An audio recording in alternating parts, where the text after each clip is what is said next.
Ramadan, Ramadan, Ramadan, Ramadan, ya Ramadan, ya Ramadan, ya Ramadan, ya Ramadan, ya Ramadan, ya Ramadan, ya Ramadan.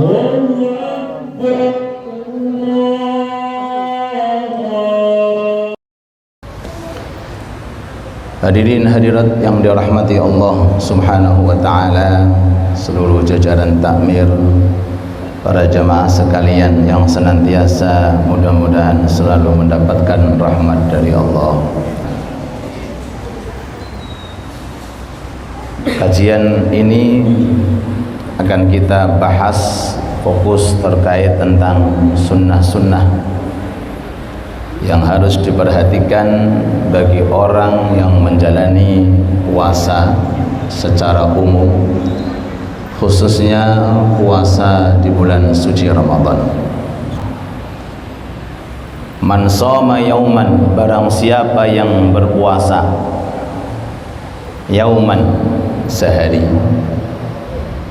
baik itu puasa yang sunnah, terlebih-lebih puasa yang wajib, maka sehari dari puasa yang dilakukan oleh seseorang, Allah Ta'ala memberikan ganjaran dan pahala ba'adallahu minhu jahannam. Allah Ta'ala akan menjauhkan darinya neraka jahannam.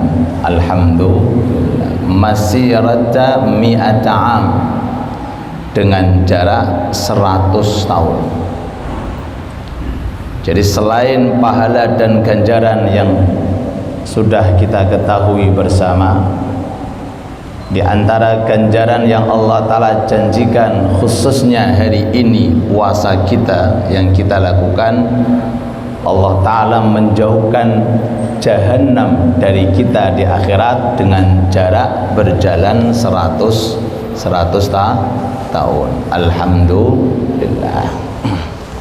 Bagaimana dengan 2 hari, bagaimana dengan 3 hari dan seterusnya. Semoga puasa kita diterima oleh Allah Ta'ala dan dikabulkan oleh Allah Subhanahu wa Ta'ala, dan mudah-mudahan Allah memberikan kepada kita taufik untuk menjaga puasa kita, dan malamnya memberikan kepada kita semangat untuk mengerjakan amal-amal soleh, terkhusus yaitu sholat tarawih secara berjamaah. Amin ya rabbal alamin. Sunnah-sunnah yang berkaitan tentang puasa, ta'jilul fitr. Di antara sunnah yang harus kita kondisikan yaitu menyegerakan untuk berbuka puasa. Idza tayaqqanal ghurub, kalau memang sudah diyakini tenggelamnya matahari. Nah, jadi sunnahnya menyegerakan untuk berbuka puasa, bukan menunda, bukan mengakhirkan. Nah, justru kalau ada orang seandainya dia menunda berbuka puasa, isya baru berbuka, niku tambah keliru. Boten sunnah. Sunnahnya menyegerakan untuk berbuka. Dan di sini diterangkan bukan terkait tentang azan. Nah, azan itu sebatas tanda adanya masuk waktu sholat. Ya.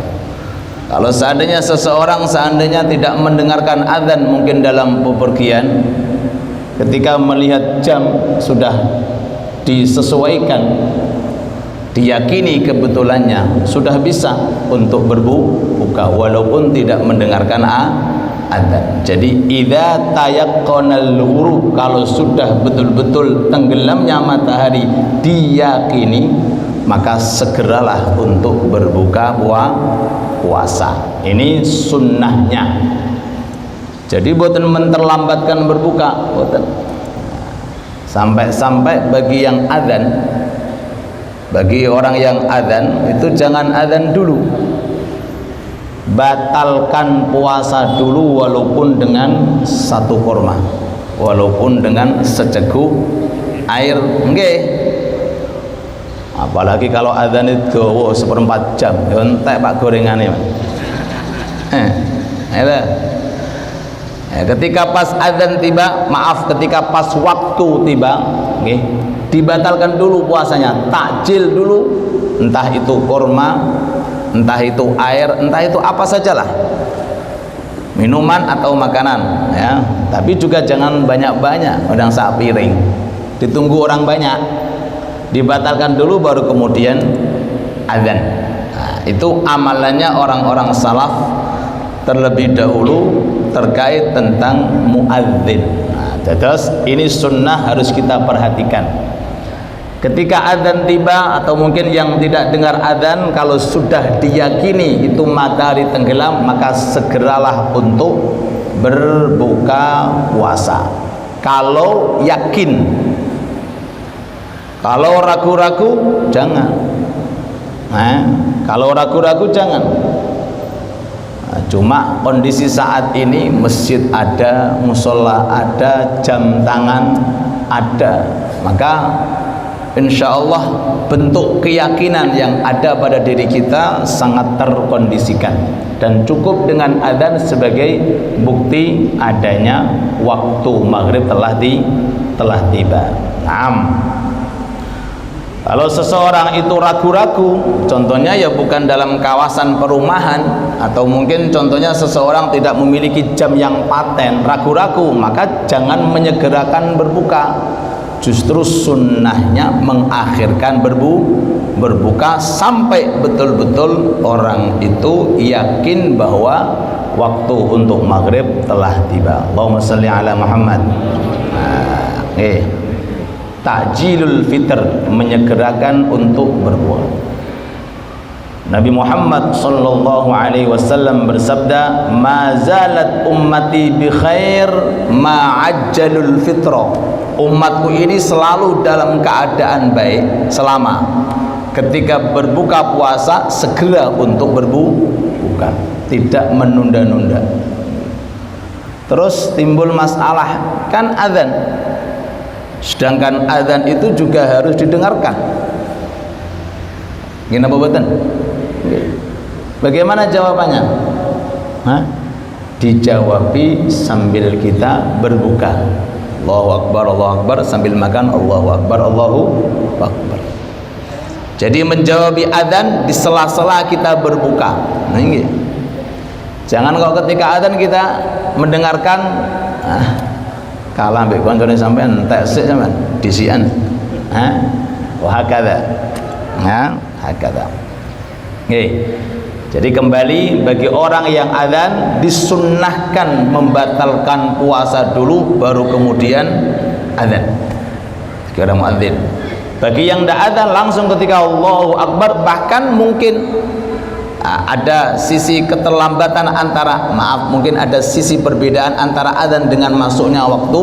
Kalau memang sudah betul-betul waktunya sudah tiba, walaupun adzannya terlambat, hitungannya kepada waktu, bukan kepada adzan. Maka ini bisa kita terangkan juga terkait tentang sahur. Kalau orang berhenti makan ketika sahur pas adzan, batal puasanya. Ketika ada orang berhenti makan pas adzannya tiba, itu kemungkinan batal. Kenapa? Karena mesti fajar terlebih dahulu sebelum adzan. Fajar disi baru kemudian adzan. Rata-rata teng mriku adzane terlambat dari fajarnya. Fajarnya tiba dulu baru kemudian adzan. Sedangkan isik mulu-mulu ya. Makanya nanti kita bahas disunnahkan untuk apa? Untuk memberikan jeda antara berhenti sahur sampai adzan subuh. Ini yang kedua.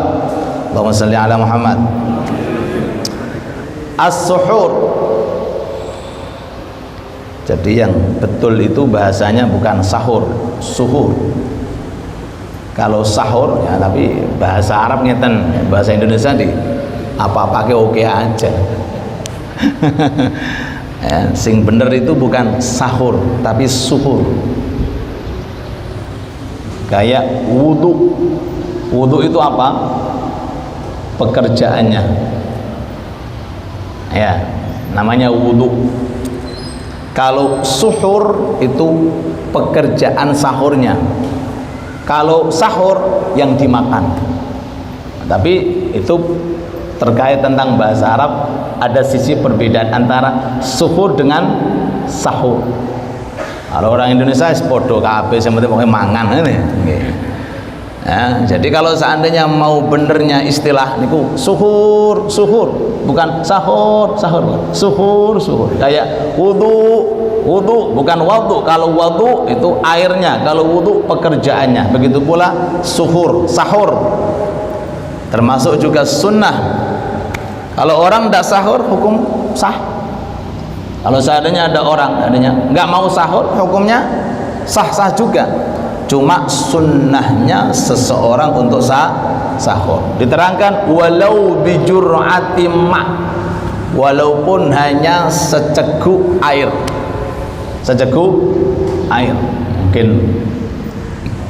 sudah kenyang atau mungkin malas untuk sahur, minimal bangun ambil seceguk air, itu sudah menempati tempatnya sahur.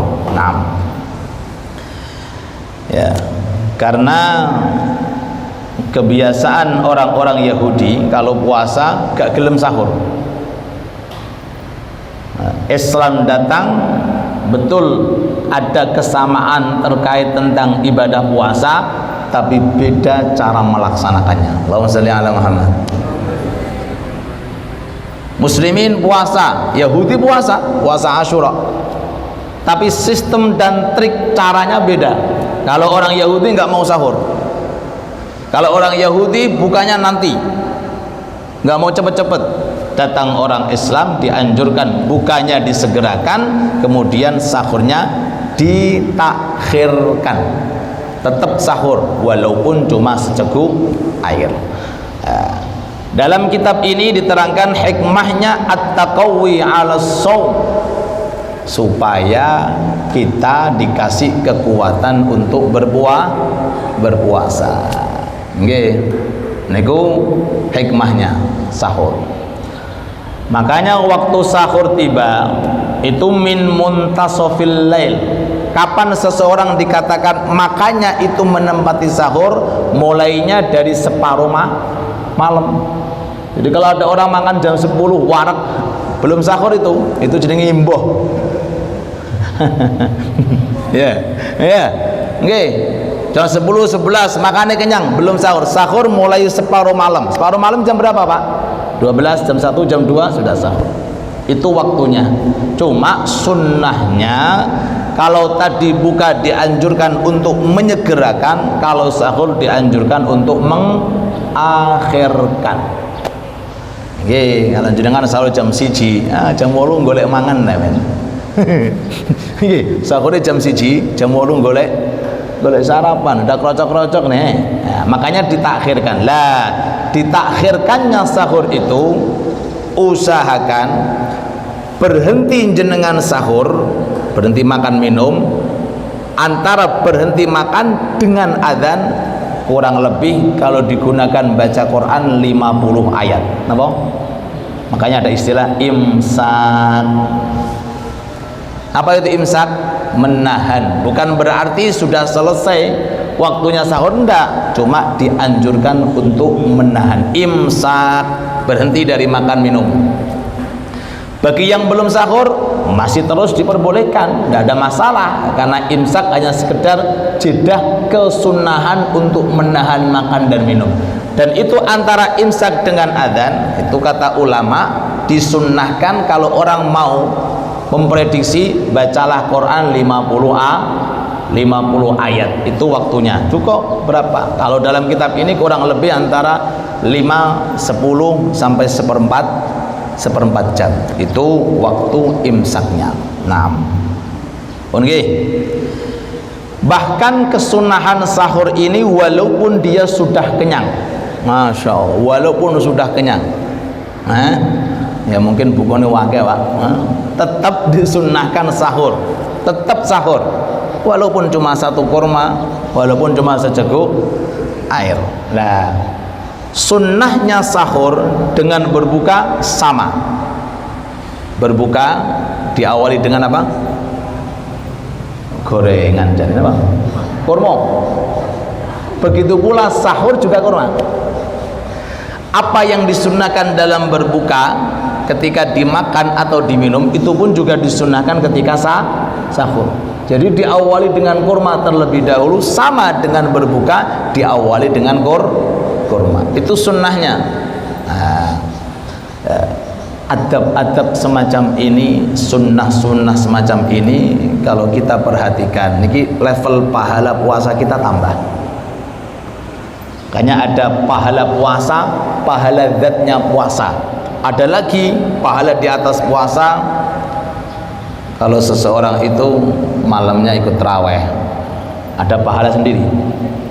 Kalau seandainya siangnya dia punya wiridan baca Quran sekian halaman, ada pahala sendiri. Menambahi pahala puasa. Di zaman Nabi Muhammad sallallahu alaihi wasallam ada dua saudara. Yang satu wafat dalam kondisi syahid, wafat di medan peperangan. Satu nyusul adiknya, saudaranya lah, setelah 1 tahun setengah. 1 tahun setengah. Nanti 1 tahun setengah baru nyusul saudaranya. Dah. Sebagian sahabat melihat kedua-duanya di dalam surga, cuma yang matinya terlambat tadi, setelah 1 tahun setengah itu di atas yang mati syahid. Heran. Ditanyakan kepada Rasulullah, ya Rasulullah, kok sakit ya? Yang mati syahid kok di bawah derajatnya saudaranya yang mati setelah 1 tahun setengah, padahal nggak mati syahid, matinya nggak dalam peperangan, kok sakit?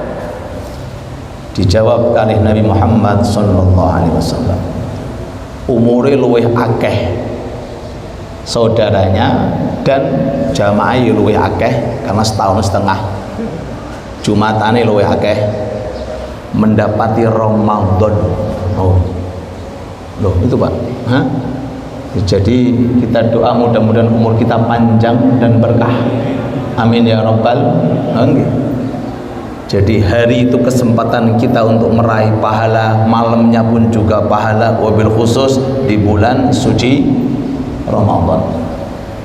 Satu kebaikan seperti pahala fardu, satu fardu seperti pahala 70 fardu, dan ini hanya di bulan Ramadan, hanya di bulan Ramadan. Mudah-mudahan Ramadan berkah untuk kita semuanya, amin ya rabbal alamin.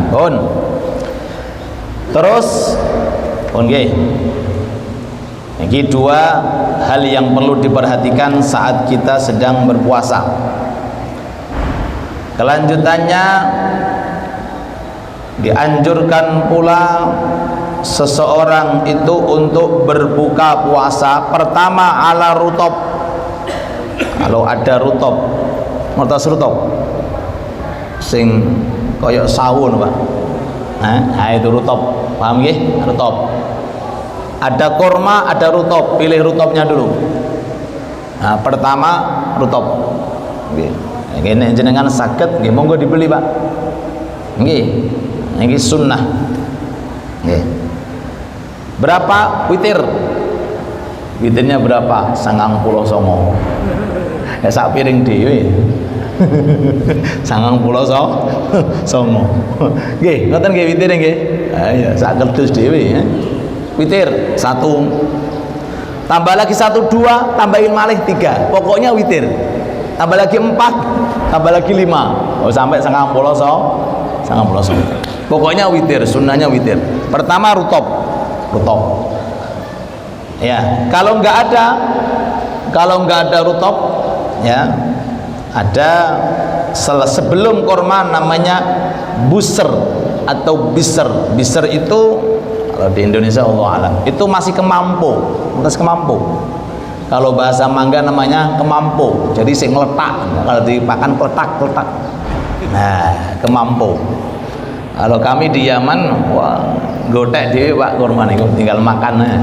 Nah, itu. Kalau nggak ada fatamrin, baru level yang ketiga kurma. Jadi gedang goreng nomor berapa? Ote-ote nomor berapa? Setelah kurma. Ya, jangan. Nggih. Nah, nggih. Nah, ini dalam kitab-kitab fikih. Kenapa kok buka disunahkan kurma terlebih dahulu? Karena ada hikmah kembali kepada kesehatan. Ya, kesehatan.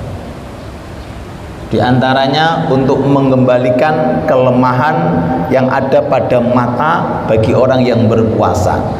Jenengan puasa itu kata ulama fikih nih gitu, itu sisi pandangan mata berkurang. Nah, untuk mengembalikan kembali kualitas mata ini, maka ketika buka, napa? Kurma terlebih dahulu. Sampai-sampai kalau jenengan bisa memanfaatkan konsumsi kurma setelah bangun tidur, sebelum minum, sebelum makan apa saja, makanlah kurma. Dan jangan dikasih air kayak dokter wae Ustaz ini mboten niki keterangan niki. Jangan dikasih air sebelum dicerna oleh pencerna. Itu katanya luar biasa daya kekuatannya. Nah, zaman dahulu ada orang kuat dari daerah Mesir, ini cerita dalam kitab. Masuk ke pasar, dia menonjolkan kekuatannya. Tahu biji-bijian itu, Pak? Apa bahasanya sekarang itu? Kedelai atau apa? Itu dipegang tok langsung remek, Pak. Saking kuatnya. Ya. Tapi kekuatan itu dibuat dia sombong, merasa dirinya paling kuat. Ya. Akhirnya datang orang Hadramaut, ya, masuk ke pasar untuk nyaingi kekuatannya ini, karena nyombongi orang yang nyombong sedekah. Nyombongi orang yang nyombong sedekah. Apa? Bukan biji yang dipegang. Apa, Pak? Emas. Dipegang tok dikentang remek, Pak. Heran ini, loh, sampean kalau lebih kuat daripada saya, sampean makannya apa? Sebelum dijawab, orang Hadramaut ngomong, kamu makannya apa kok sampai kuat, sampai biji kamu pegang sudah remuk? Kalau saya makan, saya kasih remukan biji, apa? Besi. Jadi makannya ambil remukan besi dimakan. Kalau kamu orang Hadramaut, kalau saya nggak pakai itu, saya cukup sebelum kemasukan apa-apa bangun tidur mengkonsumsi yang namanya kurma. Tapi jangan dikasih air minum dulu sebelum dicerna. Allahumma sholli ala Muhammad.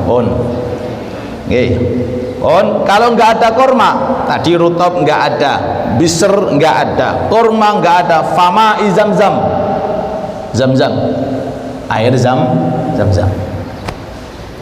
Masya Allah. Coba kalau seandainya dihadirkan, jangan kalau berbuka di rumah sendiri, kalau di masjid seadanya, Pak. Di masjid seada, alhamdulillah, mudah-mudahan tambah berkah. Man fattara shaim, barang siapa yang ngasih iftar orang yang berpuasa, maka lahu ajruhu mithlu ajri shaim. Dia mendapatkan pahala seperti pahalanya orang yang berpuasa. Jadi kalau seandainya orang ingin mendapatkan pahala, hari ini 100 orang ngasih iftar kepada 100 orang. Pengen 1000 ngasih iftar 1000. Ini iftar loh, bukan syiba, bukan mengenyangkan, beda. Iftar itu apa? Pertama kali yang dimakan oleh orang yang berpuasa, walaupun itu kurma 1, walaupun itu sejuta air, itu iftar.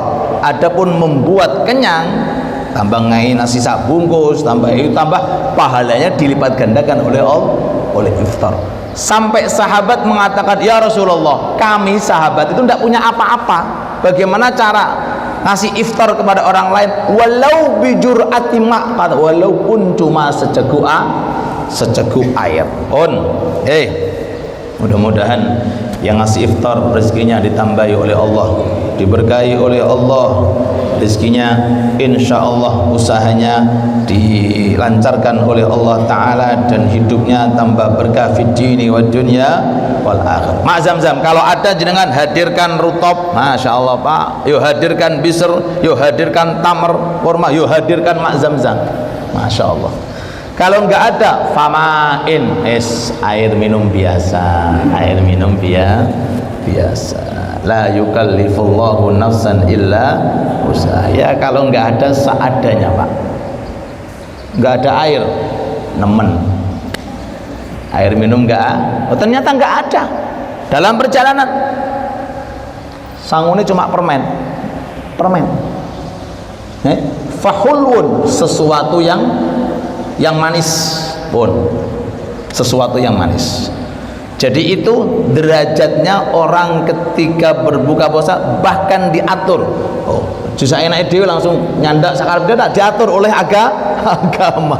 Kurma, kalau nggak ada kurma air zam-zam, kalau nggak ada air zam-zam air biasa. Kalau nggak ada air biasa, air yang manis, mungkin teh atau mungkin kopi sampai sekelas perkara yang manis walaupun cuma permen.